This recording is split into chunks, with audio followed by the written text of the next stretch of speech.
కృష్ణరాయనపల్లి శివన్నగూడెం రిజర్వాయర్ల నిర్వాసితులతో తెలంగాణ జాగృతి అధ్యక్షురాలు కవిత సమావేశం నిర్వహించారు. బాధితులు తమ కోడు చెప్పుకుంటూ కన్నీల పర్యంతమయ్యారని కవిత తెలిపారు. డిండి లిఫ్ట్ ఇరిగేషన్ పూర్తయితే వేలాది మందికి లాభం జరుగుతుందన్నారు. 2015లోనే ప్రాజెక్టు పూర్తయి ఉంటే సమస్యలు ఉండకపోయేవని చెప్పారు. ప్రాజెక్టు కోసం భూమినిచ్చి సర్వం కోల్పోయారని కవిత ఆరోపించారు. వారికి కూడా పరిహారం ఇవ్వాల్సిన బాధ్యత ప్రభుత్వంపై ఉందని చెప్పుకొచ్చారు. ప్రభుత్వం ఆలస్యం చేసే కొద్దీ నష్టం ఎక్కువ అవుతుందని హెచ్చరించారు. ఆనాడు 2015-16లో 18 సంవత్సరాలు నిండినటువంటి వారికి మరి ఆనాడు ఇంప్రూవ్ చేసుకోవడం జరిగింది.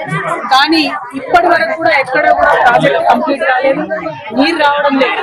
మేము డిమాండ్ చేసేది ఒకటే, ఇవాళ తెలంగాణ జాగృతి ఎప్పుడైతే ప్రాజెక్ట్ డేట్ ఆఫ్ కమిషన్ ఉంటుందో, అంటే ప్రాజెక్ట్ ఎప్పుడైతే నీళ్ళు వచ్చి పొలాలలో పోతాయో, ఇంకా 3 ఏళ్ళు కానీ 4 ఏళ్ళు కానీ 5 ఏళ్ళు కానీ, ఆ టైంకి 18 ఏళ్ళ వాళ్ళు ఎంతమంది ఉంటారో వాళ్ళందరికీ కూడా కాంపెన్సేషన్ ఇవ్వాలి, ప్యాకేజ్ ఇవ్వాలి అనేటటువంటిది మొదటి డిమాండ్.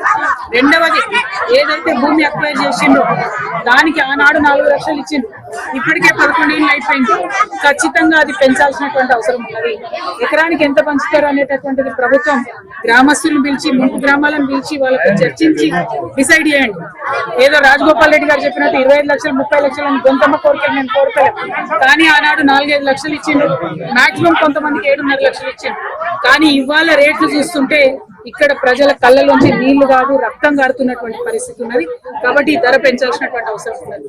ఇక మిగతా విషయాలకు వచ్చినట్టయితే, ఏదైతే గ్రామాలు ఉన్నారో వాళ్ళలో 80% ఖాళీ అయింది. కానీ ఇంకా కొంతమంది గ్రామాలు పట్టుకునే ఉన్నారు.